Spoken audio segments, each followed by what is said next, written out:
আসসালামু আলাইকুম এভরিওয়ান, তোমাদের আজকের আয়োজনে স্বাগতম। তোমাদের অনেকেরই এখন এইচএসসি এক্সাম অলমোস্ট শেষ হয়ে গেছে। সো আমরা চিন্তা করলাম যে তোমরা যারা ইঞ্জিনিয়ারিং ভর্তি ইচ্ছুক শিক্ষার্থী, তোমরা ইঞ্জিনিয়ারিং যখন পড়বা তখন তোমাদের যে কোন টপিক লিস্ট দিবা, কোন সাবজেক্ট চয়েস দিবা, ইঞ্জিনিয়ার তো অনেক রকমের ইঞ্জিনিয়ার হওয়া যায়।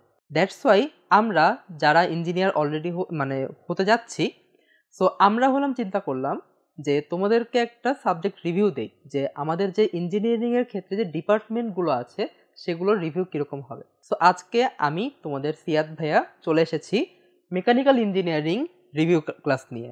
আমরা এই ক্লাসে মেকানিক্যাল ইঞ্জিনিয়ারিং নিয়ে শুরু থেকে শেষ পর্যন্ত সব কিছুই ইনশাল্লাহ একটু জানান দেওয়ার ট্রাই করব। ওকে, সো আমরা দেরি না করে শুরু করে দিই। সো আজকে আমাদের engineering subject review class mechanical ইঞ্জিনিয়ারিংয়ের উপর। আমি তোমাদের সিয়াদ ভাইয়া বুয়েটে মেকানিক্যাল ইঞ্জিনিয়ারিং ডিপার্টমেন্টে অলরেডি পড়ছি। সো দেখো, আমাদের এই যে তোমাদের বাসা বাড়িতেই এসি আছে, তারপর এয়ার কুলার আছে, দেন এই যে গাড়ি, বিভিন্ন ধরনের আকর্ষণীয় গাড়ি, তারপর এই যে গাড়ির যে ইঞ্জিন দেখো এভাবে চলতেছে, এটা অনেক সিম্পল একটা ইঞ্জিন, রাইট? দেন আমাদের এই যে রোবোটিক্স, তারপর এখানে দেখতে পাচ্ছি আমরা নিউক্লিয়ার প্ল্যান্ট, যেগুলো তোমার এই ইলেকট্রিসিটি সাপ্লাই দেয়, রাইট? ইলেকট্রিসিটি প্রোডাকশন করে। এই সব কিছুতেই আমাদের মেকানিক্যাল ইঞ্জিনিয়ারিং লুকিয়ে আছে। আমাদের এই সব কিছুর যে হার্ডওয়্যারগুলো আছে, যেমন এই যে রোবোটিক্স, এই রোবোটিক্সের মধ্যে আমার এই রোবটগুলো যেভাবে কাজ করতেছে, এর মধ্যে গিয়ার আছে, স্ক্রিউ আছে, এগুলো সব আমাদের মেকানিক্যালের অংশ। সো মেকানিক্যালকে বলা হয় mother of all engineering disciplines. মানে এই মেকানিক্যাল ইঞ্জিনিয়ারিংয়ের মাধ্যমে আসলে অন্য সব ইঞ্জিনিয়ারিংয়ের সূচনা হয়েছে। কীরকম? এই মেকানিক্যাল ইঞ্জিনিয়ারিংয়ে আমরা যখন যন্ত্র বানাই, দেখো এই একটা রোবট বানাতে হলে রোবটকে কি করতে হয়, যে একটা কোড দিতে হয়, রাইট? সেটা সিএসসি ডিপার্টমেন্টের সাথে কানেক্টেড, বাট সেই সিএসসি ডিপার্টমেন্টের কোডগুলো রান করবে কোথায়? হার্ডওয়্যারে করবে। সিভিল ইঞ্জিনিয়ারিংয়ের ক্ষেত্রে যখন এই যে মেশিনগুলো, মানে বাড়িঘরগুলো বানানো হয়, তার যে মেশিনগুলো, এই যে গাড়ি, ট্রাক্টর, এগুলো সব কিন্তু মেকানিক্যাল ইঞ্জিনিয়ারিংয়েরই পার্ট। সো এই জন্য মেকানিক্যাল ইঞ্জিনিয়ারিং যেহেতু সব জায়গায় ছড়িয়ে আছে, দ্যাটস ওয়াই এটাকে mother of all engineering disciplines বলা হয়। আসো দেখি যে আমাদের মেজর ফিল্ডগুলো কি কি আছে মেকানিক্যাল ইঞ্জিনিয়ারিং ক্ষেত্রে। মানে তোমরা যখন এখান থেকে বের হবা, মানে মেকানিক্যাল ইঞ্জিনিয়ারিং পড়ে বের হবা, তখন তোমরা কোন কোন ফিল্ডে জব করতে পারবা। এখানে আমি দেখতে পাচ্ছি যে মেকানিক্স অ্যান্ড ডায়নামিক্স, এটা যে আমাদের যে এই গাড়িগুলো কি ভেহিকেল, যেগুলো চলাচল করতেছে, প্রতিনিয়ত রাস্তায় চলাচল করতেছে, এই গাড়িগুলোর যে ইঞ্জিন বা এই গাড়িগুলোর যে এনার্জি কনজাম্পশন, এগুলো আমরা ডিজাইন করি, যে ইঞ্জিনটা কিভাবে কাজ করলে বা কিভাবে ডিজাইন করলে আমাদের অনেক ভালো মতন গাড়িটা চলতে পারবে।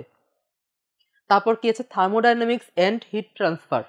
মানে আমাদের এই যে প্রতিনিয়ত এই যে ধরো এসি চালাচ্ছি বা আমরা যেসব মেশিনই চালাই না কেন, সেখানে কি হয় যে অনেক বেশি গরম হয়ে যায়, তাই না? মোবাইল অনেকক্ষণ ধরে চালাইলে গরম হয়ে যায়। এই গরম যে পার্টটা, এই তাপ, এই হিট, এটাকে আমরা যেভাবে কাজে লাগাতে পারি, সেটাই thermodynamics and heat transfer. Fluid mechanics, আমাদের ফ্লুইড তো দুইটা, রাইট? মানে গ্যাসিয়াস অ্যান্ড লিকুইড। সো এই ফ্লুইডগুলোকেও আমরা অনেকভাবে আমাদের হার্ডওয়্যার চালাতে কাজে লাগাতে পারি। মেকানিক্স অফ ম্যাটেরিয়ালস, আমার যে এই মেশিনগুলো চালাতে হয়, এখানে অনেক বেশি লুব্রিকেন্ট ইউজ করতে হয়, মানে তেল, তাই না? তেল ইউজ করতে হয়, তেল বার্ন করে গাড়িতে, বাইকে, তোমরা দেখেই থাকো। তারপর আবার এই যে গাড়ি বাইকের যে স্ট্রাকচারটা, এটা কি বেশিরভাগই স্টিল, প্লাস্টিক, এগুলো দিয়ে তৈরি হয়, রাইট? এই সব জিনিসপাতি নিয়ে কাজ করা হয় মেকানিক্স অফ ম্যাটেরিয়ালসে। দেন রোবোটিক্স, যে আমরা বিভিন্ন ধরনের রোবট বানাই। মেশিন লার্নিংটা এই যে রোবট যে আমরা বানাচ্ছি, রোবটের সাথে যে আমার একটা কোডিং এর পার্ট থাকে, রাইট? তারপর মনে করো যে শুধু রোবোটিক্সের ক্ষেত্রেই না, আমাদের এই যে গাড়ির ক্ষেত্রে দেখো ইলেকট্রিক্যাল ভেহিকেল আছে, যেমন টেসলাতে কিন্তু ইলেকট্রিক্যাল কার আছে, রাইট? সেই ইলেকট্রিক্যাল কারগুলো কিন্তু তোমার একটা কম্পিউটার সিস্টেম মতো চলে, রাইট? ওই কম্পিউটার সিস্টেমকে কি করতে হয়, কোড করতে হয়। সেই কোড করার কাজগুলো হচ্ছে মেশিন লার্নিং এর আন্ডারে পড়ে। এনার্জি সিস্টেমস, যে আমার এই যে এনার্জি, হিট এনার্জি কনজাম্পশন, তারপর হচ্ছে নিউক্লিয়ার পাওয়ার প্ল্যান্টে যেরকম আমার হচ্ছে হিট এনার্জি থেকে কারেন্ট এনার্জি মানে ইলেকট্রিক্যাল এনার্জিতে কনভার্ট করা হয়, এই সব জিনিসপাতি হচ্ছে এনার্জি সিস্টেম আন্ডারে পড়ে। আর মেকাট্রনিক্স হচ্ছে আমার যে এই যন্ত্রটা আমি বানাবো সেই যন্ত্রের যে পার্টসগুলো, এই পার্টসগুলো নিয়ে হচ্ছে আমার মেকাট্রনিক্স। সো এই সব ফিল্ডে, প্রত্যেকটা ফিল্ডই কিন্তু আসলে মেকানিক্যাল ইঞ্জিনিয়ারিং ক্ষেত্রে বা এই আমার যে কোনো ধরনের যন্ত্রের ক্ষেত্রে এগুলো কিন্তু অনেক বেশি ইম্পর্টেন্ট। অ্যান্ড এই সব ফিল্ডেই অনেক বড় ধরনের চাকরি আছে। ওকে, সো আমরা চলে আসি যে তোমরা যদি মেকানিক্যাল ইঞ্জিনিয়ারিংয়ে পড়ো, তোমাদেরকে কোন কোন কোর্সগুলো অফার করা হবে, যে কোন কোন কোর্সগুলো তোমরা করবা। এখানে দেখো যে ডিপার্টমেন্টাল কোর্স মানে হচ্ছে একদম পুরাপুরি মেকানিক্যাল রিলেটেড কোর্সগুলো। আর আমরা যেহেতু যখন জব করব তখন শুধুমাত্র মেকানিক্যালের ক্ষেত্রে চিন্তা করলেই হবে না, আমাদের কিন্তু মেকানিক্যালের পাশাপাশি যে আমার বিক্রি কীভাবে হচ্ছে না হচ্ছে, দেন হচ্ছে আমার যে যন্ত্রটা আমি বানালাম সেটা আমি যদি কারেন্টের সাথে সাপ্লাই দিই তাহলে কারেন্টের ক্ষেত্রে আমার শর্ট সার্কিট হয়ে যাবে নাকি মেশিনটা কি নষ্ট হয়ে যাবে, এইসব জিনিসপাতিও কিন্তু আমাকে খেয়াল রাখতে হবে, রাইট? সো এই জন্য ডিপার্টমেন্টাল মানে মেকানিক্সের যে একদম পুরো কোর মেকানিক্যাল যে ডিপার্টমেন্ট মানে কোর্সগুলো আছে সেগুলোর পাশাপাশি নন ডিপার্টমেন্টাল কিছু কোর্স তোমাকে অফার করা হয়। সো আমরা আসলে আগে দেখি আমরা ডিপার্টমেন্টাল কি কোর্সগুলো অফার করা হয়। First of all engineering mechanics. Engineering mechanics হচ্ছে আমার এই যে বিভিন্ন ধরনের হার্ডওয়্যার, এগুলোর মধ্যে কিন্তু কমন কিছু হার্ডওয়্যার আছে। কীরকম? যেমন তোমরা যখন একটা গাড়ি, ধরো যে কোনো খেলনা গাড়ি, সে খেলনা গাড়িও যদি খুলে ফেলো তাহলে দেখবা ওখানে ছোট ছোট দাগ কাটা গিয়ার আছে, গিয়ার, GEAR, গিয়ার। তারপর হচ্ছে স্ক্রু থাকবে, নাট থাকবে, রাইট? এগুলো সবই কিন্তু আসলে মেকানিক্যাল ইঞ্জিনিয়ারিংয়েরই কিছু হার্ডওয়্যারের পার্ট। এই পার্টগুলো নিয়েই তোমাকে ইঞ্জিনিয়ারিং মেকানিক্সে বলা হয়। দেন থার্মোডাইনামিক্স এবং এরপর আছে হচ্ছে হিট ট্রান্সফার। এই থার্মোডাইনামিক্স আর হিট ট্রান্সফার দুইটাই আসলে আমাদের হিট তাপ শক্তিটা যে উৎপন্ন হয় সেটাকে ট্রান্সফার করার কাজে ব্যবহৃত হয়। আমরা তাপ শক্তিকে যান্ত্রিক শক্তিতে রূপান্তর করি, আবার তাপ শক্তিকে ইলেকট্রিক্যাল এনার্জিতে ট্রান্সফার করি, এরকম আর কি। এই সব জিনিসপাতি হচ্ছে হিট ট্রান্সফার এবং থার্মোডাইনামিক্সে পড়ানো হয়। নিউমেরিক্যাল অ্যানালাইসিস হচ্ছে যে এই যে আমাদের ক্যালকুলেশন যে আমরা যে করি, ধরো একটা ক্যালকুলেটর তোমরা যেটা ইউজ করতেছো ক্যালকুলেটর, ওই ক্যালকুলেটর যদি আমরা ইউজ করি তাহলে কিন্তু ধরো প্রিসিশন যেটা বলে যে একদম পুরা অ্যাকুরেট মাপ যেটা, সেটা কিন্তু আমরা নাও পেতে পারি। কারণ কি, ক্যালকুলেটরের যে ডিজিটগুলো আছে, ক্যালকুলেটর কিন্তু বলতে গেলে জাস্ট 12 ডিজিট বা 13 ডিজিট এরকম হচ্ছে বলতে পারে, এরপরে ডিজিটগুলো কিন্তু বলতে পারে না, রাইট? সো এই ক্যালকুলেটর কিভাবে যে কাজ করে সেটা আমাদের জানা খুবই প্রয়োজন। এই জন্য হচ্ছে নিউমেরিক্যাল অ্যানালাইসিস। এটা কি, যে আমাদের ইঞ্জিনিয়ারিংয়ের কাজে আমরা যে ক্যালকুলেশনগুলো করব, যে ম্যাথগুলো করব, সেগুলো যাতে একদম প্রিসাইজ হয়, এই জন্য হচ্ছে আমরা এই নিউমেরিক্যাল অ্যানালাইসিস কোর্সটা করি। মেকানিক্স অফ সলিডস, এটা হচ্ছে অনেকটা ম্যাটেরিয়ালের মতোই, যে একটা সলিড, ধরো একটা বিম বা হচ্ছে একটা ধরো পিলার, হ্যাঁ, বাসা বাড়িতে যে পিলার থাকে সেই পিলারের উপর তুমি যদি কতটুকু ফোর্স দিলে তোমার পিলারটা বেঁকে যাবে বা এরকম কিছু, এটাও কিন্তু আমাদের জানা খুবই জরুরি, রাইট? কারণ হচ্ছে ধরো আমি একটা পিলার বানালাম, সেই পিলারটা হচ্ছে হালকা পাতলা একটা ম্যাটেরিয়াল দিয়ে বানালাম, তাহলে কি হবে, যে বেশি লোড সে নিতে পারবে না, মানে একটু ধাক্কা দিলেই সে কি হবে, দুমড়ে মুচড়ে পড়বে, তাহলে কি হবে, অ্যাক্সিডেন্ট হবে। এজন্য আমার এই কাজগুলো জানা খুবই প্রয়োজন, যে মেকানিক্স অফ সলিড, যে আমার একটা সলিড যখন একটা লাঠি থাকবে বা যে কোনো ধরনের শেপ থাকবে না কেন, সেখানে আমার কতটুকু ফোর্স আমি ম্যাক্সিমাম দিতে পারবো, তারপর হচ্ছে তার থেকেও বেশি ফোর্স চলে গেলে আমার সেটা বাঁকবে কিনা বা ভেঙে যাবে কিনা, আর বাঁকলেও কতটুকু বাঁকবে, এই সব জিনিসপাতি আমাকে চিন্তা ভাবনা করতে হয়, এইসব জিনিসপাতি ক্যালকুলেশন করতে হয়। দেন ফ্লুইড মেকানিক্সটা খুবই ইম্পর্টেন্ট। তার কারণ হচ্ছে ফ্লুইডকে কাজে লাগাই কিন্তু আমরা অনেক ধরনের মেশিন অনেক প্রিসাইসলি অনেক সুন্দর মতো রান করতে পারি। আর এই যে ফ্লুইড, এটা হচ্ছে আমরা মনে করি যে একটা মেশিনে সলিড একটা মেশিন, ঠিক আছে, সেটা আমরা রান করতেছি, তখন কিন্তু আমরা এটার স্পিড কখনো চেঞ্জ করতে পারবো না, রাইট? স্পিড চেঞ্জ করতে গেলেও অনেক বেশি কমপ্লেক্স হয়ে যায় জিনিসটা। কিন্তু একটা ফ্লুইড, এই যে পানি মনে করো, পানি কিন্তু অনেক হালকা পাতলা, তুমি যদি এক গ্লাস পানি তোমার হাতে ঢেলে দাও, তোমার হাত কিন্তু ব্যথা করবে না। কিন্তু সেই পানি যদি অনেক ফুল স্পিডে তোমার হাতে যদি চালানো হয়, তোমার হাত কিন্তু অনেক ব্যথা করবে, রাইট? সো পানিরও একটা ফোর্স আছে, এই পানির ফোর্সটাকেই, এই ফ্লুইডের ফোর্সটাকে ইউজ করা হয়েছে ফ্লুইড মেকানিক্সে। মেকানিক্স অফ মেশিনারি, এটা হচ্ছে বিভিন্ন ধরনের মেশিন যেগুলা, এগুলার যে আশেপাশের জিনিসপাতি যেগুলো আশেপাশে এটা কীরকম ইফেক্ট ফেলে সেটার ক্যালকুলেশন করা হয়। দেন হচ্ছে ইনস্ট্রুমেন্টাল অ্যান্ড মেজারমেন্ট, এগুলো হচ্ছে তোমার এই যে রোবট বানাতে হচ্ছে কাজে লাগে, যে আমি একটা রোবট বানাবো, সেখানে আমার হাত কত হবে, ধরো আমি একটা রোবটের বডি বানালাম কিন্তু হাত হচ্ছে অনেক লম্বা দিয়ে দিলাম, তাহলে কি হবে যে হাত আমার থাকতেই পারবে না ওই বডির উপর, বডি থেকে হাত খসে পড়বে, এরকম টাইপের। ওকে, আচ্ছা। দেন মেশিন ডিজাইন, এই মেশিনগুলো আমরা ডিজাইন করব, যে কীভাবে ডিজাইন করব। ইন্টারনাল কম্বাসন ইঞ্জিন, এটা হচ্ছে আইসি ইঞ্জিন। ইঞ্জিন কিন্তু অনেক ধরনের হয়, তোমার কিছু কিছু ইঞ্জিন হচ্ছে গাড়িতে কাজে লাগে, আবার কিছু কিছু ইঞ্জিন হচ্ছে বাইকে কাজে লাগে, তারপর কিছু কিছু ইঞ্জিন মনে করো অনেক বড় বড় জাহাজে, রকেটে, এগুলোতে কাজে লাগে। সো এইসব জিনিসপাতি নিয়ে, এইসব ইঞ্জিন নিয়ে হচ্ছে এখানে বলা হয়। দেন পাওয়ার প্ল্যান্ট, যেটা বললাম যে তোমার যেখানে হচ্ছে হিট ট্রান্সফার থেকে, মানে হিট এনার্জি থেকে তোমার কারেন্ট ইলেকট্রিক্যাল এনার্জিতে ট্রান্সফার করা হয়, রাইট? এই যে রামপাল বিদ্যুৎ কেন্দ্র, এইসব জিনিসপাতি হচ্ছে পাওয়ার প্ল্যান্ট ইঞ্জিনিয়ারিংয়ে পড়ানো হয়।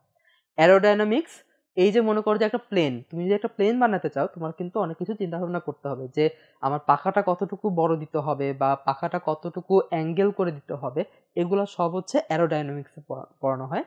দেন রোবোটিক্স আছে, নয়েজ অ্যান্ড ভাইব্রেশন, যেটা খুবই ইম্পর্টেন্ট। মনে করো তুমি গাড়ির ভিতরে বসে যাচ্ছ, কিন্তু কি হচ্ছে গাড়িটা বারবার খালি কাঁপতেছে বা হচ্ছে একটু গেলেই হচ্ছে উপরে নিচে ধাক্কা খাচ্ছে, তোমার কি ভালো লাগবে? না। তো এই জন্যই কাজ করা হয়েছে নয়েজ অ্যান্ড ভাইব্রেশন নিয়ে।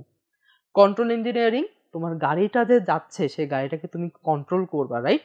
সেই কন্ট্রোল করতে তোমার যা যা দরকার সেগুলো হচ্ছে কন্ট্রোল ইঞ্জিনিয়ারিংয়ে পড়ানো হয়। এরপর আছে অটোমোবাইল ইঞ্জিনিয়ারিং।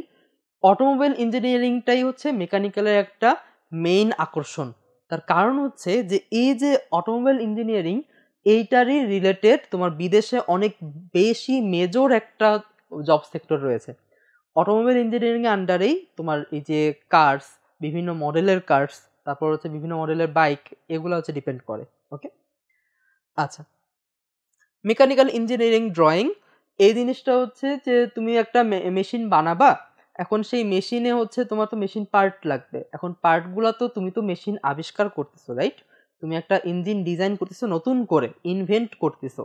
সো এই ইনভেনশনের জন্য তোমার তো নর্মাল পার্ট তো নাও লাগতে পারে, তোমার তো একটা এক্সট্রা মানে স্পেশালাইজড পার্ট লাগতে পারে। সেই পার্টগুলো তোমরা এই ইঞ্জিনিয়ারিং ড্রয়িং করে তোমরা মেকানিকদেরকে দিবা, মেকানিক তখন এই ড্রয়িং দেখে তারা ওই পার্টসটা তোমাকে বানায় দিবে। ওকে, আচ্ছা। ক্যাড ডিজাইন, এটাও সেম, এই ড্রয়িংয়ের কাজেই কাজে লাগে। ওকে, আর নন ডিপার্টমেন্টাল যেগুলা, যে তোমাদেরকে ফিজিক্সের কিছু কোর্স, এই যে এখানে দেখো ফিজিক্স, কেমিস্ট্রি, ম্যাথ, এখন তোমরা বলতে পারো যে আমাকে কি সব পুরো ফিজিক্স পড়ানো হবে? অ্যাপ্লাইড ফিজিক্সও তো আছে একটা ডিপার্টমেন্ট, আমাকে কি ওই অ্যাপ্লাইড ফিজিক্সের সবই পড়ানো হবে? না, যেগুলো দরকার সেগুলো পড়ানো হবে, যেগুলো হচ্ছে একদম বেসিক, যেগুলো না জানলেই নয় সেগুলো পড়ানো হবে। ফিজিক্সের কিছু টপিক পড়ানো হবে, কেমিস্ট্রি, ম্যাথ, ত্রিপলি এরও কিছু টপিক পড়ানো হবে, যে বেসিক ত্রিপলি যেটা।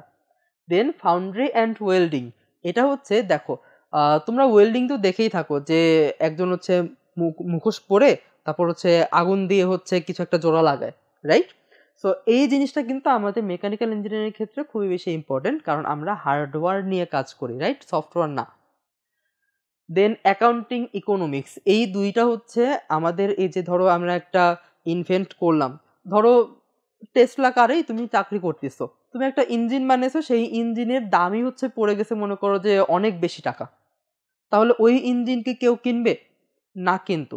সো তোমাকে হচ্ছে এই অ্যাকাউন্টিং এবং ইকোনমিক্সের আন্ডারে তোমাকে হচ্ছে চিন্তা করতে হবে যে তুমি একটা জিনিস অর্ডার দিবা, একটা পার্ট হচ্ছে অর্ডার দিবা, সেই অর্ডারটা তুমি কি আসলেই দিবা নাকি তোমার টাকায় হবে না বা এরকম কিছু, বা তুমি একটা জিনিস ইনভেন্ট করছো সেটা আসলে তোমার ওয়ার্ল্ডে হচ্ছে বিক্রি হবে কি হবে না। ওকে, দেন হচ্ছে সিএসসি, এই যে সিএসসির কিছু পার্ট, এই কোডিংটা লাগে হচ্ছে আমাদের। আর এমএমই মানে হচ্ছে ম্যাটেরিয়াল, আমরা কোন ম্যাটেরিয়ালটা ইউজ করব সেটাও কিন্তু লাগে। দেন আইপি হচ্ছে প্রোডাকশন, আমরা যে ধরো একটা ইঞ্জিন ইনভেন্ট করলাম, সেটা তো আমাকে মাস প্রোডাকশন করতে হবে, মানে হচ্ছে একটা থেকে দুইটা, দুইটা থেকে চারটা এরকম করে করে বানাতে হবে, কারণ হচ্ছে ওটা তো আমরা বাজারে ছেড়ে দেবো। দ্যাটস ওয়াই এই প্রোডাকশন আইপি এটাও আমাকে পড়তে হয়। ওকে, সো এই হচ্ছে কোর্সগুলো অফার করা হয়। ওকে, সো এখন হচ্ছে তোমাদের ক্যারিয়ার ব্যাপারটা হচ্ছে যে যারা হচ্ছে মেকানিক্যাল ইঞ্জিনিয়ার তাদেরকে বলা হয়, মানে অনেকেই হচ্ছে দেখবা যে তোমরা যদি কখনো মেকানিক্যাল ইঞ্জিনিয়ারিংয়ে যাও, তখন দেখবা যে তোমার ফ্রেন্ডরা তোমাকে মেকানিক বলে হচ্ছে ইয়া করতেছে, মজা নিতেছে, রাইট? সো এখন হচ্ছে মেকানিক আর মেকানিক্যাল ইঞ্জিনিয়ার এদের মধ্যে পার্থক্যটা কি, আসলে এইটুকু আগে বলি। দেখো যে যখন গাড়ি যখন বানানো হয়, টেসলা হোক, তারপর হচ্ছে রোলস রয়েস হোক না কেন, এইসব গাড়ি কিন্তু প্রতিনিয়ত নতুন নতুন মডেল বের করতেছে, রাইট? নতুন নতুন মডেল হচ্ছে বের করতেছে বাজারে। অ্যান্ড নতুন নতুন মডেল কিভাবে কাজ করে, মডেলগুলোর ইঞ্জিন, তারপর বিভিন্ন হার্ডওয়্যার, এগুলো কিন্তু আপডেটেড থাকে, তাই না?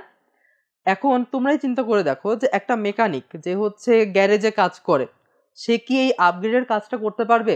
সে কি বুঝবে যে আচ্ছা আমার এখানে হচ্ছে এইটা রাউন্ড শেপ না দিয়ে আমি যদি স্কোয়ার শেপ দিই তাহলে হচ্ছে আমার আরো ভালো কাজ দিবে? এগুলো তো সে করবে না। একটা মেকানিক হচ্ছে জাস্ট ওদের গদ বাঁধা, যেটা আমার ইঞ্জিন কাজ করতেছে না, হয়তোবা হচ্ছে ফুয়েল যাচ্ছে না, এরকম টাইপের যেগুলো হচ্ছে বইয়ের পড়া, সেগুলো হচ্ছে ওরা ঠিক করতে পারে, ওরা সারাতে পারে, ওদের কাজ হচ্ছে সারানো। আর মেকানিক্যাল ইঞ্জিনিয়ারদের কাজ হচ্ছে যে এই মেশিন যেটা আছে সেই মেশিনটাকে আমি ইমপ্রুভ করব। যে ধরো একটা গাড়ি, সেই গাড়িতে হচ্ছে আমার প্রতি একটা দূরত্ব অতিক্রম করতে হচ্ছে 2 লিটার ফুয়েল লাগে। আমি এখন বানাবো যে আচ্ছা আমি চিন্তা করব যে আচ্ছা আমার এই ইঞ্জিনটাকে কিভাবে ডিজাইন করলে আমার 2 লিটার না, আমার 1.5 লিটার তেল খরচ হবে, মানে আমি তেলের কনজাম্পশনটা কমায় ফেলতেছি, তাহলে কি হবে যে আমার জন্য সুবিধা হবে, বা পুরো ওয়ার্ল্ডে হচ্ছে সুবিধা হবে, তেল কম লাগতেছে, সো মানুষের হচ্ছে টাকা বাঁচতেছে আরো, রাইট? তেলের টাকা বাঁচতেছে, তারপর হচ্ছে পরিবেশ দূষণ কমে যাচ্ছে যেহেতু তেল কম বের হচ্ছে, রাইট? সো এই সব কাজগুলা, এইগুলো হচ্ছে মেকানিক্যাল ইঞ্জিনিয়াররা করে, যে মেকানিক্যাল ইঞ্জিনিয়াররা বিভিন্ন মডেল ডিজাইন করে, আর সেগুলো হচ্ছে মাস প্রোডাকশনের কাজ করে হচ্ছে মেকানিক্স। ওকে, আচ্ছা, তো এখন যদি ক্যারিয়ারের কথা বলি, যে তোমরা ধরো মেকানিক্যাল ইঞ্জিনিয়ারিং পড়ে হচ্ছে বের হলে তোমরা কিরকম স্যালারি বা কিরকম ধাঁচের তোমরা কাজ পাবা, রাইট? সো যারা হচ্ছে ইঞ্জিনিয়ারিং পড়ো তাদের বেশিরভাগই হচ্ছে বিদেশে যাওয়ার চিন্তা করো, আর কিছু কিছু পার্সন আছো যে তোমরা দেশে থাকার ট্রাই করো, রাইট? সো মেকানিক্যাল ইঞ্জিনিয়ারিংয়ের ক্ষেত্রে সবচেয়ে বড় একটা পার্ট হচ্ছে অটোমোবাইল ইঞ্জিনিয়ারিং। এই অটোমোবাইল ইঞ্জিনিয়ারিং সেক্টরটা ঘিরেই হচ্ছে এই গাড়ি, তারপর হচ্ছে বাইক, এগুলাকে নিয়েই হচ্ছে তোমার একটা অনেক বড় মেকানিক্যাল ইঞ্জিনিয়ারিং সেক্টরের জব সেক্টর আছে। আমি বলবো যে আমাদের বাংলাদেশে অটোমোবাইলের ঘিরে জব সেক্টর অতটা বিস্তৃত হয়নি, বাট সেখানে হচ্ছে যে বিভিন্ন পার্টস হচ্ছে বিদেশ থেকে তারা আনে বাংলাদেশে, দেন হচ্ছে ওই পার্টসগুলো অ্যাসেম্বলি করা হয়। সেই ক্ষেত্রে তোমরা হচ্ছে মেকানিক্যাল ইঞ্জিনিয়ার হিসেবে জয়েন করতে পারো, যে বিভিন্ন অ্যাসেম্বলি করার যে কোম্পানি আছে সেই অ্যাসেম্বলি করার কোম্পানিগুলোতে। আর এমনিতে যদি অটোমোবাইলে একদম কোর যে ইঞ্জিন তুমি ডিজাইন করবা, অ্যান্ড তুমি হচ্ছে একটা গাড়ি ডিজাইন করবা, গাড়ির মডেল ডিজাইন করবা, সেখানে হচ্ছে এফিসিয়েন্সি বাড়াবা, এরকম যদি মনে হয় যে করতে চাও, তাহলে আমার মনে হয় যে বিদেশে যাওয়াই বেটার। কারণ বিদেশেই তোমার হচ্ছে বিভিন্ন টেসলা, টয়োটা, এগুলো সব কোম্পানির হচ্ছে মেইন যে সেক্টরটা সেটা হচ্ছে বিদেশে আসলে। আর নেক্সট হচ্ছে অটোমোবাইলের পরে যদি আমরা চিন্তা করি তাহলে সেটা হচ্ছে nuclear power plant. Nuclear power plant হচ্ছে, যেটা আগেও বলেছি, যে আমার যে হিট এনার্জি যেটা আছে সেই হিট এনার্জিকে ইলেকট্রিক্যাল এনার্জিতে কনভার্ট করে, সেই ইলেকট্রিক্যাল এনার্জিটাই হচ্ছে আমাদের এই যে বাসা বাড়িতে সাপ্লাই হচ্ছে। ওকে, সো এখানে তোমার বাংলাদেশে ভালো একটা জব সেক্টর আছে যে, অ্যান্ড এখানে স্যালারিও খুবই ভালো বাংলাদেশের প্রেক্ষিতে। যে তুমি যদি নিউক্লিয়ার পাওয়ার প্ল্যান্টে মেকানিক্যাল ইঞ্জিনিয়ার হিসেবে জয়েন করো, তোমার স্যালারি অনেক বেশি থাকবে। ওকে, আচ্ছা, বাট এখানে জব সেক্টর যেগুলো আছে মানে মেম্বার জবের যে কয়জন করে নেয় সেটা একটু কম, ঠিক আছে, একটু কম মানুষ নেয় আর কি যদি বলতে চাই। আচ্ছা, সো এরকম তারপর আরও তোমরা যদি চাও তাহলে রিসার্চ করতে পারো, ফ্লুইড মেকানিক্সেরও রিসার্চ আছে। অ্যান্ড যেহেতু আমি বলেছি অলরেডি যে মেকানিক্যাল ইঞ্জিনিয়ারিং হচ্ছে mother of all department, right? তার মানে হচ্ছে যে তুমি মেকানিক্যাল ইঞ্জিনিয়ারিং পড়ে যে কোনো ডিপার্টমেন্টের জব আসলে করতে পারবা, যে কোনো ডিপার্টমেন্টের জবেই তুমি ঢুকতে পারবা। জাস্ট তোমাকে ওই ডিপার্টমেন্টের জবে ঢোকার জন্য যে স্কিলগুলো লাগে সেই স্কিলগুলো ভালো মতনভাবে ডেভেলপ করতে হবে। ওকে, আচ্ছা, আর অ্যাব্রোডে তোমার মেকানিক্যাল ইঞ্জিনিয়ারদের কাজের কোনো অভাব নাই আসলে, অ্যান্ড কাজগুলো হচ্ছে অনেক ভালো একটা হ্যান্ডসাম স্যালারি দেয়। ওকে, সো এটা নিয়ে হচ্ছে ক্যারিয়ারের কথা বললাম। লাস্টলি হচ্ছে একটু বলে রাখি যে তোমরা মনে করো যে মেকানিক্যাল ইঞ্জিনিয়ার হিসেবে ঢুকছো, দেখবা যে যখন তোমরা সাবজেক্ট চয়েস দিবা তখন তোমরা অনেকের কাছে শুনবা যে মেকানিক্যাল ইঞ্জিনিয়ারিং ডিপার্টমেন্টটা অনেক বেশি পড়া, রাইট? এরকম শুনবা কিন্তু, বাট আসলে কিন্তু না। হ্যাঁ, পড়া আছে, বাট মেকানিক্যাল ডিপার্টমেন্টের যে তোমরা স্টাডি করবা, কোর্সগুলো যে অফার করা হবে, এগুলো আসলে তোমরা যদি নর্মালি এই স্কুল কলেজে যেরকমভাবে পড়ে আসছো না, ঠিক সেরকমভাবে পড়ে যাও, দেখবা অনেক ভালো রেজাল্ট করবা, তোমাদের প্রেশার ফিল হবে না। ওকে, বাট কি হয় যে তোমরা ভার্সিটিতে উঠলেই অনেকে হচ্ছে পড়াশোনা থেকে একটু দূরে সরে আসো, তাহলে কি হবে যে তাহলে তোমার মেকানিক্যাল ইঞ্জিনিয়ারিং সেক্টরে তোমার সিজি তোলা বা হচ্ছে ভালো রেজাল্ট করা এটা একটু টাফ হয়ে যাবে। ওকে, আচ্ছা, সো তোমাদের জন্য বেস্ট অফ লাক। ইনশাল্লাহ তোমরা তোমাদের স্বপ্ন পূরণ করতে পারবে, একটা সফল ইঞ্জিনিয়ার হিসেবে নিজেকে গড়ে তুলতে পারবে। আর যারা হচ্ছে মেকানিক্যাল ইঞ্জিনিয়ারিংটা বেছে নিবে তোমাদের জন্য খুবই শুভকামনা। ইনশাল্লাহ তোমরা যদি ভালোভাবে লেগে থাকো তাহলে তোমরা অনেক ভালো সফল হতে পারবে। সো আল্লাহ হাফেজ, তোমাদের এ পর্যন্তই ছিল আজকের ক্লাসটা। তোমরা ভালো মতনভাবে পড়াশোনা করবে আর হচ্ছে ভালোভাবে লাইফ লিড করবে। আল্লাহ হাফেজ।